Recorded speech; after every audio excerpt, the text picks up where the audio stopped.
ശൈത്യ ഇപ്പം ലൈവിൽ വീണ്ടും പറഞ്ഞുകൊണ്ടിരിക്കുന്നത് അനിമോൾക്കെതിരെ തന്നെയാണ്. കിടന്നങ്ങ് അലറി പറയുകയാണ്. കാരണം അനീഷിൻ്റെ ഇമോഷനെ വെച്ച് കളിച്ചവളാണ് നീ.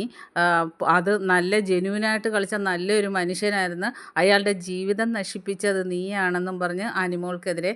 പിന്നെ സ്റ്റാർ മാജിക്കിലെ തങ്കച്ചൻ്റെ ആ ഒരു ഇത് എടുത്തിടുന്നുണ്ട്. അങ്ങനെ ഒരുപാട് മോശമായ കാര്യങ്ങളാണ് ഇപ്പം ശൈത്യ ഇങ്ങനെ പറഞ്ഞുകൊണ്ടിരിക്കുന്നത്. അപ്പോൾ എന്തായാലും അനിമോൾ കട്ടപ്പാന്നല്ല ശൈത്യയെ വിളിക്കേണ്ടത്, അതിൻ്റെ അപ്പുറത്തെ എന്തെങ്കിലും ആയിരുന്നു വിളിക്കേണ്ടത്.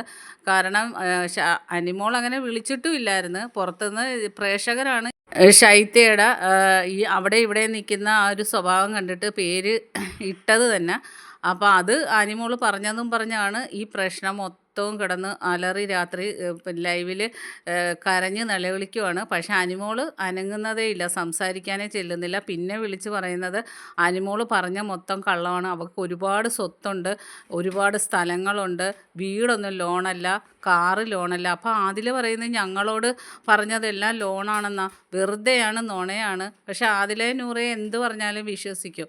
കാരണം അനിമോളുടെ കൂടെ നിന്നിട്ട് ശൈത്യ ഇങ്ങനെ പറഞ്ഞപ്പം ശൈത്യയോടെ സെറ്റ് ചേർന്ന് നിന്നിട്ട് ഞങ്ങളോട് ഇങ്ങനെയാണ് പറഞ്ഞത്, അപ്പോൾ അത് കള്ളത്തരമല്ലേ എന്നും പറഞ്ഞ് ശൈത്യയുടെ സെറ്റ് നിൽപ്പുണ്ട്.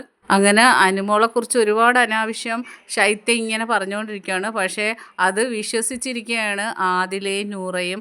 അങ്ങനെ ഒരുപാട് സ്വത്തുള്ളവളാണ്, കള്ളത്തരം പറയുകയാണ്. അപ്പം കള്ളത്തരം പറഞ്ഞ് സിമ്പതി നേടി കപ്പ് 50 ലക്ഷം നേടാനുള്ള തന്ത്രമാണെന്നാണ് ശൈത്യ പറഞ്ഞു വരുന്നത്.